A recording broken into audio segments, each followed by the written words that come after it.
Worst Oscars winners. That's our list tonight. Of the century. Of the century. Of the century. Worst Oscar winners of this century. We apologize if something terrible won in the show. We are recording this after the show. So if there was a bad winner from this year, don't get mad at us that it's not on there. I don't want to say it's a bad winner, but imagine F1 wins Best Picture or something. Crazy. That would not crack my list. If F1 won Best Picture. I think it'd be fucking crazy. I think like it'd be fucking F1 might insane. get a surprise. I think F1 might get a surprise tonight. We'll see. I could sound like an idiot right now. Klemmer, myself, Gooch, Kenjac, then it snakes back to myself and Gooch with the extra picks today. So worst Oscar winner. So this could be anything. This could be an actor, could be a director, could be a movie. So a movie could show up on here 10 times. If we all hated Lord of the Rings or whatever, which one of us does. It's true. Klemmer, number one worst Oscar winner of all time. Or this century. Of this century. This century. Right. So worst Oscar winners this century, excuse me. Yes. And this is an easy one for me. This is one by a mile. And that's Sandra Bullock for The Blind Side. I mean, this is a performance that's not even that good on a Lifetime movie. How she won, and I like Sandra Bullock. Sandra Bullock, very good in Gravity, obviously fantastic in Speed. She's had a very good career. I like Sandra Bullock. This is one of her weaker roles. And this role in particular, the idea that this was nominated for an Oscar is insane. That she won for this made-for-TV slop, this lousy, which the book itself is good. They took the worst parts of the book and made it a movie. It's a travesty. It's crazy she won an Oscar for this. This is such a bad. This is not a good movie. This is not a good performance, and much less an Oscar-winning one. Counterpoint. Did you see those white pants? Mm-hmm. I did. You did. Who would you have given it to in her place? Yeah, I'll have to go back. That's a good question. Let me go back. So I have it pulled up. So the people nominated that year that she won was Helen Mirren for The Last Station, Carey Mulligan in Education, Gabrielle Sidibe, Precious, based on the book Pushed by Sapphire. Miss Sapphire, you got to say it. I was about to say. Julie and Julia. You don't fucking get away with saying just Precious. No, you can't just say Precious. It's definitely a weak movie year. You know who honestly should have won or nominated? Melanie Laurent for Inglourious Bastards. That was that year. That's right, 2009. She should have been nominated, and she agreed. But of that group, I mean, I think any of those other performances are better than Sandra Bullock. I mean, this is a terrible performance by her. I would have given it to Sidibe for sure. I mean, Precious, not a movie you can ever watch more than once, but she was really good in it. She was very good. Damn. Yep. I'm gonna go to the director category here, because it's so I don't hate the movie. I don't think I don't hate it, and I would say I actually would say it's a good movie. It's very Oscar baity, but even though it won awards, and I think I probably have it a 90. I think it's a good, but it's who this guy beat, which bothers me, and that is Tom Hooper for The King's Speech. Yep. It's not. I like The King's Speech. I enjoy that movie. And I think it's a little unfairly shit on. I think it's one of those ones that people have retroactively hated more and more over time because it won in the year one. I whatever. Oscar bait can still be enjoyable in a solid movie, but he should not have won Best Director. You have Darren Aronofsky, Black Swan. You have Joel Cohen, Ethan Cohen, True Grit. You have David O. Russell, The Fighter. But then most importantly, you have David Fincher at Social Network, which is Social Network is the most retroactive, should have won an Oscar maybe ever. People just talk about when people talk about that year's Oscars, they talk about Social Network. It just should have won all these awards. And if 2010 had happened in 2020, it would have. It just would have won all those. It's just how the voting pools changed and what people like and what gets voted for. So yeah, Tom Hooper, King's Speech. Again, I defend that movie and I like that movie. Great performances in that movie. I think people shit on it because it's the hip thing to do. But with that said, he had no business winning Best Director. So that was my number 2 for exactly the same reasons, Jeff. I'm completely in lockstep. That Fincher maybe the best directing job of any movie the entire century, you could argue. Mm-hmm. And this movie, which is perfectly fine, a perfectly nice movie, fine movie, had no business. This wasn't even very, very well directed. Great Colin Firth performance, but it wasn't that well directed. Rush too. Yeah, Rush was awesome. Yep. I agree with you. That movie does get dumped on a little too much because it is Yeah, it's like people talk about like it's it's like nah, all right, like really? It's very like if you're an American and you never saw it, and you would expect this movie to be nominated every time. They're like, oh, this is why no one watches the Oscars because they always nominate movies like The King's Speech, where it's all old timey people talking about. It's like, yeah, I get that perception of it, but it is a good movie. Gooch, you're up second or third, excuse me. This is going to be the worst win on this list, although in a lower profile category, which is best editing, which went to Green Book. One of the most, I mean, it's just like every time you see that movie, you see clips of it, and you see the editing that's going on, you almost can't keep up with the movie because it's just so fucking much. Nothing stays on screen for longer than like 2 seconds at a time. Now, You're about Bohemian, right? Yes. Yeah. So what did I say? I said Green Book. Oh, wow. Bohemian Rhapsody, yeah. Well, I'm looking at Green Book for multiple categories on this list. Yeah, right here. No, it was Green Book was the nominee that year, along with Black Klansman, The Favorite, and Vice. Yes, and Klansman, I thought just kind of got snubbed throughout, and so did Vice, which I actually defended from a technical aspect. I think a lot of good stuff going on there. I mean, that is... Yeah, I think the editing in Vice is fantastic. Yeah. Yeah.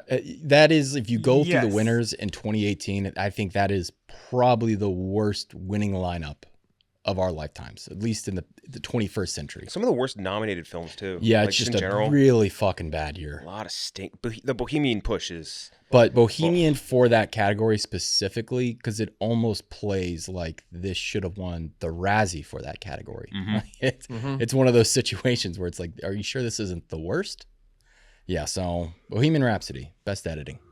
Yeah, I like that's a great pick. The one clip that always makes the rounds fucking kills me every single time. It's where they're at the dinner or whatever with like Aidan Gillen. It's cut. It's so bad. What an egregiously bad movie they get nominated for all those awards. The rumor is that Vaughn left such a mess to clean up that it was kind of a like Herculean effort behind the scenes to even get that movie to like a finished product. That's the rumor, but I'd still be like, just reward what looks the best. Come on. One of the all-time, like, if we ever were to do like cinematic could-have-beens, like the Sacha Baron Cohen Bohemian Rhapsody, what that might have been like, I would have loved to see that movie. Oh, yeah, he left. He left because he knew what it was going to be. They're like, oh, we want to do the whole movie about what happens after Freddie dies. And he's like, well, no one gives a fuck about that. Why would I make that movie? No one cares about Queen post Freddie Mercury. Like, that's not a thing. Right. I would have loved to see that. Kenji, get back-to-back picks. All right, I will do my first one, kind of a recent one. I hate it so much. I hate every time in the moment. Even I remember, I think we might have been live streaming. I was like, what happened here? And it is Jamie Lee Curtis, Everything Ever All at Once. Maybe the 6th best performance in that movie, at best. Not even, and on top of that, clearly not the best supporting actress performance in that movie, which would go to Stephanie Sue, who was also in the movie. Like that to me, one of the most egregious wins. I like, oh, she knows people. It's her turn. She deserves it because she's waited so long. Like, no, she doesn't.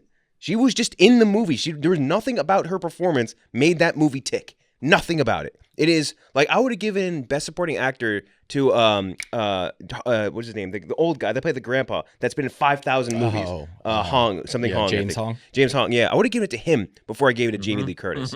So fucking egregious. And watching her go up there and just like grandstand for me, I'm like, I fucking hate you for this. I fucking hate you, Jamie Lee Curtis, for taking that win away from any of the other. Because I would have given it to obviously Stephanie Sue. Would have given it to Carrie Condon too for Banshees of Inisherin. Yeah. She was insanely good in that. So good. Even like Hong Chow in the Whale, whatever. I would have given it to her there too. Angela Bassett, Black Panther. Would have given it to her there too. Like, which she was the favorite going into the night. There was an assumption that it was gonna be Bassett, and they say Curtis, and you're like, holy shit. And then that would have been you're pretty like, bad this too. gonna win everything. Yeah. I mean, like the wouldn't have been an upset. But in my opinion, like if I were to like put these, like rank these out, it would have been very clearly like Sue and Condon, like probably Condon above Sue, but like those two should have been battling it out, no question. Like from an objective film enjoyer standpoint, you got to get. I just never expected her to like that year. I got to go look at what because I think Bassett won the SAG like the 2 weeks before or however many weeks before. Yeah, and then I just never thought she was going to win. I just couldn't believe it. I was like, wow, okay, yeah. It's just that one really, to this day, I do not understand how that happened at all. And it makes me mad every time I watch an Activia commercial and see that fucking old bag come up and talk about fucking yogurt and probiotics. Fuck you. Taking good shits. Yeah. I'll back to back it. I mean, we've been talking about it a little bit already, but it's such a bad year, the 91st Academy Awards. I'll just go Green Book Best Picture, man. It was, when you look at that lineup, like there's plenty of which aren't great. I would have given it for that Best Picture that year. I would have given it to Black Klansman, would have given it to The Favorite, would have given it to Roma, would have given it to A Star Is Born, which we were just talking about beforehand. Would have been a great moment with having them, both of them performing, whatever, all that stuff. Vice, whatever, still would have given it over Green Book, but even like Black Panther to a degree. I understand it's not that type of movie for the Oscars, but I would have given it to that over fucking Green Book, man. It was such a nothing, like, out of time movie. It was like such like a Forrest Gumpy schlock movie. Like I don't get that at all. So still, I would go with Green Book for Best Picture. I had that backwards, by the way. Curtis did win the SAG, but there was an assumption that it was going to be Bassett or Conlon going into it still, just because it was like Jamie Lee Curtis, like SAG, like whatever. Yeah, it's still crazy. There. So the Best Picture 2018 is often talked about as the last of the Best Pictures before the voting pool really took over with the new Academy. Yeah. That was our good buddy Walt Hickey with the awards.substack. He said back then, they have the votes, meaning can Black Panther win, basically? Can Black Klansman win? Can things that are maybe a little different win these awards? Roma was an assumed favorite going into that night. But there's a prevailing theory that if they had done that again, Black Panther or Klansman probably wins. Black Panther just won, I think, ensemble at the SAGs prior to that. And so there was like a little theory, maybe that voting pool's bigger, maybe it's going to win. It didn't. It ended up being the one that you were like, oh, fucking Green Book. Yeah. You're like, what the fuck? I don't know if it's just because it was the safest choice for them, but like, I don't get that still at all. One bit. Yep. Yeah, I don't think you're going to see something like that, like that type of movie win. I mean, you might, depending on the year, but again, because then it flipped on its head the next year. Parasite, everything changed the next year, and that's kind of where we are. It's also now. a much better movie year too. Yeah. Like that 2019 was one of the best movie years ever. So good. Right. Yeah, the Green Book's definitely a good pick. Gooch. Sticking in the Best Picture category, you got to have it on here. It's Crash.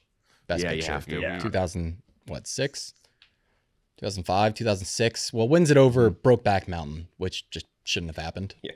Just shouldn't have happened. But there's also Munich. I know, Klemmer, you love Munich. Munich's in there. I mean, really any other movie in the category would have been a better pick. But Crash, we have that infamous moment forever and ever. One of the worst wins. In real time, Munich never had a shot. It was going down to Crash or Brokeback. And Crash obviously won. But in real time, it was kind of a battle between those two. When was the last time you guys watched Brokeback? They did the 20th anniversary re-release last year, and goddamn, that's just that is such a good fucking movie. Crash is just one of those ones too, where it's like it's just so funny that's how that happens. Obviously, and Crash helped change the award as well. Yes, things slowly started changing after that, and then after The Dark Knight, things change even more, and so on and so forth. My 7, he's good in this movie. I want to be very clear about that. But it's just the idea of the fact that who he beat and how the moment, just this unbelievable moment died. And that's Mark Rylance for Bridge of Spies over Sylvester Stallone for Creed. Yeah. There's this unbelievable moment at the Globes. They play the Rocky theme and everyone is ready to fuck it. They're like, holy shit, Sly Stallone's about to win. And they're like, and then Mark Rylance, Bridge of Spies. Which Bridge of Spies just like, whatever. But it was such a letdown moment where you're just like, I cannot believe we were going to get Sylvester Stallone on this stage. And then he's just, no, it just doesn't have, it's fucking Mark Rylance for Bridge of Spies. So ridiculous. Such a bummer. I like Mark Rylance. We're Mark Rylance guys here too, I think for the most part. Yeah, I like Mark Rylance. No hate on him. It's a good performance too. It was like one of those, it's a moment you want to see. It's a moment you're fired up about. And then it's like, oh, God damn it. Like, what is, was this wet fart moment now? Klemmer, you have the next pick, 8. Yeah, this is a pretty recent one. I'm going to go with Zoe Saldana for Emilia Perez. This movie is atrocious. One of the worst movies to ever be nominated for an Academy Award. Her performance is a little better than the movie, but not by much. This movie just stinks. This is just an off movie. And she's not really very good in it. To win an Oscar, you're telling me she was the best supporting actress that year? That's just crazy to me. It was a fairly heavy like jaded reaction to the supporting, where it's like, yeah, this is just how supporting works. The person wins it the first time, and then that's it, which is amazing because, again, we're filming this after the Oscars, but even without knowing who wins while we're talking about this, you had multiple supporting actress winners. You had Skarsgård, then Sean Penn. Like, so this year has been such a change, because last year you're like, Jesus, like, the supporting category is ever going to be interesting ever again? Because she had just won from the start. The movie comes out, everyone hates it. Everybody hates the movie. It's terrible. And then she still won. Mm-hmm. But that maybe it's changed. Maybe we And gotta look at who else was nominated. Monica Barbaro, Complete Unknown. She was very good. Ariana Grande in Wicked. She's very good in that. Felicity Jones in Brutalist is, I know it's not a huge role. She's fantastic. And then Isabella Rossellini, I know another small role for Conclave. She's also very good. Those are four very good performances. Maybe no greats, but four very good performances. No, all very like I would have probably taken all four of those over. Yes. So then, who's very good? Who's a very good actress, by the way. It's not her fault. No. The movie's just so absolutely fucking stupid that there's just nothing else you can say. It's like Sandra Bullock in Blindside, where I like these actresses a lot in almost everything else they do, except for the movies they won the Oscar in. I'll never forget. I saw that premiere at New York Film Festival, and it was like the first time it was playing in the States, and had gotten all that great buzz off Cannes. Like, it really done well there. And the energy in that room, once that movie ended, you could just feel it. People were like, "Oh no, oh no." People were just looking around like, "What the fucking fuck song? just One of my happened?" most retweeted tweets ever. That fucking song. Penis and The vagina. penis and the vagina. Yes, Yeah, yes, penis yes, and vagina. yes. Yeah, into a vagina. Yeah, what a song. Most French Picture for bullshit me ever. for number 9.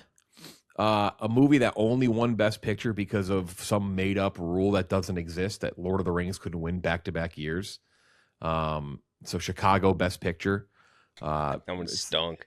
It's what they say for Dune, where they're like, oh, they're saving it for Dune, which I may not, by the way, may not win Best Picture. But it's the fact that they reference this old rule that existed, that Lord of the Rings couldn't. It's like, what's going to win the next one? So what the fuck does that mean? Like, imagine like the Dodgers turn the double play in the World Series, and they're like, no. I actually like that rule. Actually, you're going to win the next one. So no, you don't win this game. It's just crazy to me. Like, I know you're not a Lord of the Rings guy, Klemmer, but like, it just. I don't know. I just that's always bothered me. It's like, Klemmer's a why- big I meritocracy don't guy. really understand the rule either, because The Godfather 1 and 2, that won both, right? So like, You're right. And that's always been the theory. With it's like, oh well, it's because they saved it for Return of the King. It's like, well, what does that mean? It's like if it's good, if it's the best, it's the best. I don't know. It's just always been like a funny way for people. Like when somebody asks, how did Chicago win? It's like, oh well, because they thought Lord of the Rings deserved the next year. It's like, okay. Mm-hmm. Like when people tell me the Oscars is stupid, that's like one of those ones you throw. Like, yeah, it's like, yeah, you got a point. Like, I can't say much to that. I think this is a good movie. I don't think it's a great movie. Oh, And Chicago. it doesn't deserve to win Best Picture. I'm not No. saying that. And I'm not a Lord of the Rings guy, but I can at least, this is why Lord of the Rings wasn't on my list. I can at least appreciate what Lord of the Rings is doing from an epic scale. Right. Chicago isn't that, but I think Chicago's a good movie, though. Yeah, no, I like Chicago. It's just the reason it won to me, and like this is what people say. It's like, well, that's crazy. Right. That's not what the point of this is. Right. If you're a great movie and you're a trilogy, you should win. If you're the best, you should win all three. The stupid rules are, and again, it's the if The makeup's it's the like what they worst. said with the SAG, like, well, Chalamet, they don't, the actors, they don't give back-to-back awards. Why? Yes. You know what they should have done? You know what they should have done during the COVID year? Instead of having the stupid COVID Oscars and like I was just a mess and like just not real, they should have just used that year as the makeup year. Get it? Just Yeah. wipe the slate clean. Everybody who deserves a makeup Oscar, come up and get it. We're giving it to you now. Wouldn't Get it. it be incredible if they had the voting academy vote for past best pictures with the new ranked with the bigger academy? see how they do it, That'd be yeah. incredible to hear. It's tough now because it's so retroactive, but I would be interesting. It'd be very interesting. It's like the Veterans Committee for the Oscars. Yeah. Gooch, last pick. Ooh. Man, I just had one in mind. Oh yeah. It's because you reminded me. A Beautiful Mind in 2001. Yeah. Over 2001, 2002, over Fellowship of the Ring, which I think is the best in the trilogy. Again, to your point, why the fuck are we waiting? Like that was, I mean, and that one I think is the most reserved in terms of like its genre.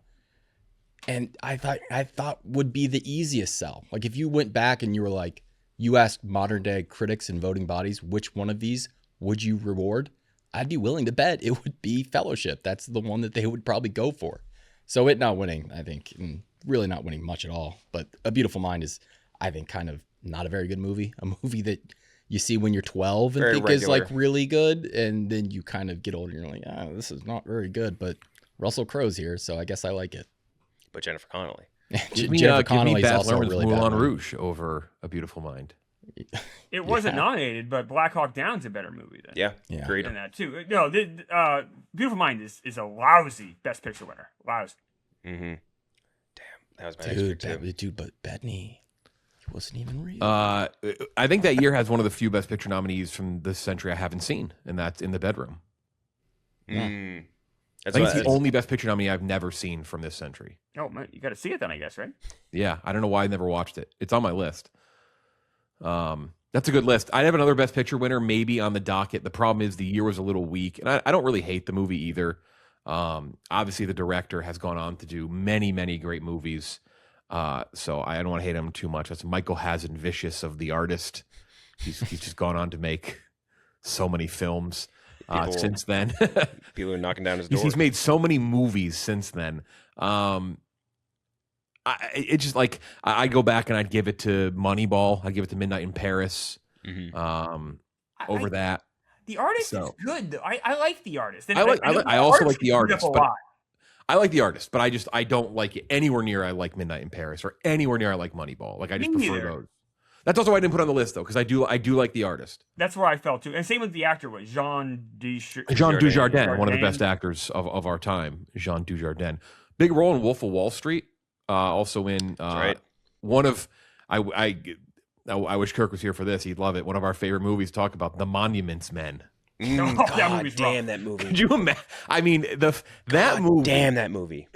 George Clooney's put out some stinkers, and it's such a bummer because like Clooney, Damon, Bill Murray, John Goodman, Kate Blanchett, recent Oscar winner Jean Dujardin, Bob Balaban, and the movie stinks. I thought that was. I was It so just fucking stinks. excited for that. I was like, this is going to be such a great World War II movie that like something or area you've never seen before.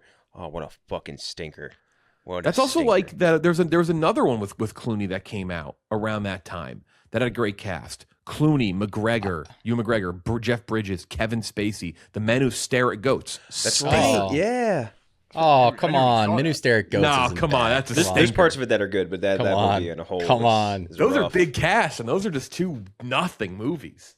Do you remember the movie he directed that we were? Was it Midnight or something like that? He directed the space. Oh, Midnight one? Sky. Midnight Oh, that's Sky. rough. That's Oh, a was- COVID year, though. oh, to yeah. be What a, fair. what a boring movie that was. We were Holy so excited shit. for it. We're like, Clooney's directing a space like fucking apocalypse movie. It's gonna be so cool. And what a bore. Dreadfully boring. I had on my honor mention Jared Leto and Tim Robbins. I had on mine. I just don't like either of those performances. All that they're fine, but they're just not. Who did Oscar Leto win worthy. over? That was for Buyers Club. Yeah, that would be Paris Club Yeah, for sure. so that was what, 14? Who did he win over? Yeah. Dallas Buyers Club. Yeah. Dallas Buyers Club for Jared Leto and Tim Robbins for Mystic River. Yeah, but who did Leto win over? You remember? Oh fuck. Leto would have been Let's see, it's 20. Barkada Abdi was his name Yes. from Captain Phillip. Captain Phillips was great. Bradley Cooper, American Hustle. Shout out American Hustle. The Ofer. Marty Supreme might be hitting that tonight.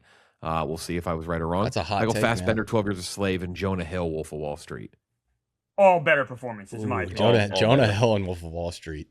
I rewatched that a couple months ago. He's really Mhm. Donnie. Fassbender in 12 Years a Slave is fantastic. Yeah.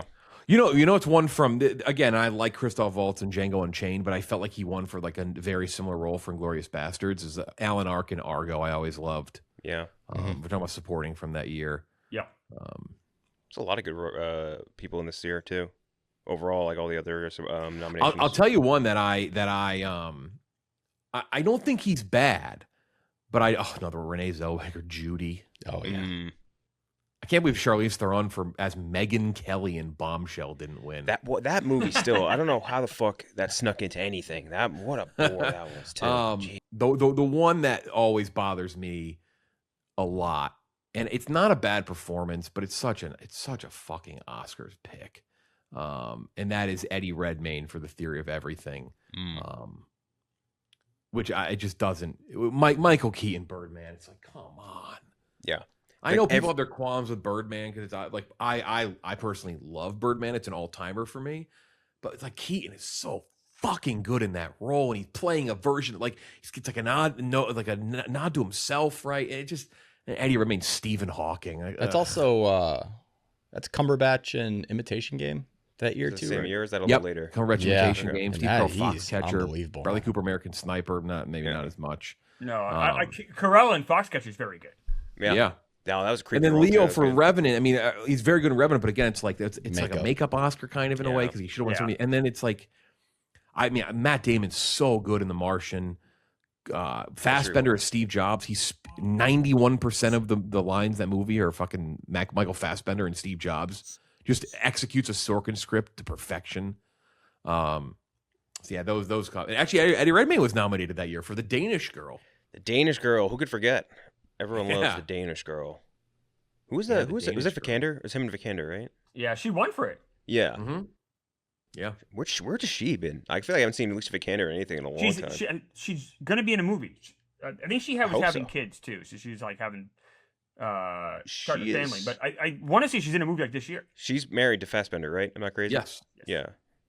What Yeah, does she? she's in 2 this year. A movie called Hope, Okay. a South Korean movie. Whoa. How about that? She plays a fucking alien in that movie. Extraterrestrial. What I the would do hell? And then anything she that played a movie alien. called The Last Day with Wagner Moura and Victoria Pedretti. Oh, That's a very random 3 people. I would obey any command that extraterrestrial Alicia Vikander said. That's such a good idea. Just like doing it almost like pluribus with who's whatever the Polish actress is that plays like the main. You mean you girl or didn't see her French movie from last year, The Wizard of the Kremlin? Oh, that's where that's Jude Ewan Law plays McGregor? Or- Putin. Yeah. Yeah. Oh, she was in a movie I just saw. I watched it. I think it's a last year movie, technically. The Assessment with Elizabeth Olsen and Himesh Patel. Oh. Very actors. weird movie. She assesses them to if they should have. It's a very futuristic, like strange movie, and she assesses them to become parents, and she like acts like a baby in some scene. It's incredibly bizarre. It's really, really. I did see her in a movie. That's crazy. I was thinking where I saw her. Rumors too. What the hell? Yeah, I don't know. I want to see more Alicia Vikander. I feel like she's been Oh, missing from Rumors. That's right. Rumors. Another one. That's a comedy horror movie that I saw. Which Rumors was pretty good. Oh, and she was in Green Knight. She was one of the. Yeah, forgot Yeah. about that. Yeah, she jerks him off onto the scarf. She does. She sure does. Oh, if you want a weird movie, The Assessment. I think I recall liking that Rumors, but I think Kate Blanchett was in that movie as well. It's like a British comedy. You mean Kate Blanchett from the Squid Games? The very same Kate Blanchett from Borderlands. from Borderlands. I might be wrong on that. I may not have seen that. Anyway, that's Even it. Shout out to the Oscars, whoever the fuck won. Shout out Jessie Buckley. We know she won. That's the one I can say with confidence. We know she won. Factually, yes, She definitely won that. Congrats, Ryan Avatar Coogler. probably won Best Visual Effects. Yes, Other congrats. than, and you know what? I'll throw some stones down there. Congratulations on your first Oscar, PTA and Ryan Coogler for screenplay. Yes, that's what I was going to say. I Coogler can is say 100% I'm saying that winning with screenplay. confidence. Yeah. Saying that with confidence. They did win at the WGA, so they should win at the Oscars. That is it. We reset the clock. The Oscars earlier next year because it's not an Olympics year. That's it. We'll be back next week. Very excited. We'll be doing Ready or Not, reminders of him, but the big one next week. Big one. Project Hail Mary, the first Oscar contender of the year. Cannot wait. For Kenjac, Gooch, Klemmer, I'm Jeff Lillo. We'll talk to you next time.